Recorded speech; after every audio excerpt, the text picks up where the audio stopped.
কাল ছিল 25 ডিসেম্বর মানে বড়দিন। আর আমাদের এখানে খ্রিস্টান পাড়া বলে একটা জায়গা আছে যেখানে একটা চার্চ আছে। আর প্রতি বছর 25 ডিসেম্বর উপলক্ষে এখানে মেলা বসে। আর ৮ বছর হলো আমার বিয়ে হয়েছে। আর এই ৮ বছরে এই ফার্স্ট টাইম আমি এই মেলাটাতে আসছি। বহুবার এই রাস্তাটা দিয়ে গেছি কিন্তু এই চার্চটাতে কোনোবার আসিনি। খুব বড় চার্চ নয় কিন্তু বেশ সুন্দর। আর আজকে বড়দিন উপলক্ষে light, candle, Christmas tree, flower দিয়ে খুব সুন্দর করে সাজিয়েছে। বাইরে অনেক দোকানপাট বসেছে। নাগরদোলা আরও অন্যান্য দোলনা রয়েছে। অনেক দোকান বসেছে। খাবারের দোকান, কেনাকাটার দোকান অনেক কিছু। আর এখানে সাংস্কৃতিক অনুষ্ঠানও হচ্ছে।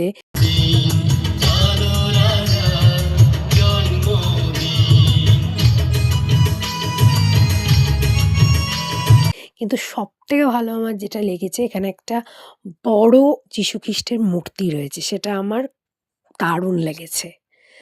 যখন কলেজে যখন পড়তাম তখন দিদিদের সাথে প্রত্যেক বছরই 25 ডিসেম্বর বা 31 December park street, new market যেতাম। কিন্তু এখন আর যাওয়া হয় না। আর সত্যি কথা বলতে অত মারাত্মক ভিড়ে আর ভালোও লাগে না।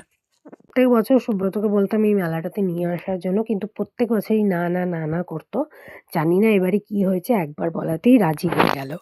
অনেক দিন আমি কোনো ভিডিও করিনি, অনেক দিন। আজকে যখন এলাম মেলাতে তো ভাবলাম একটু ভিডিও করে নিই, একটু তোমাদের সাথে শেয়ার করি।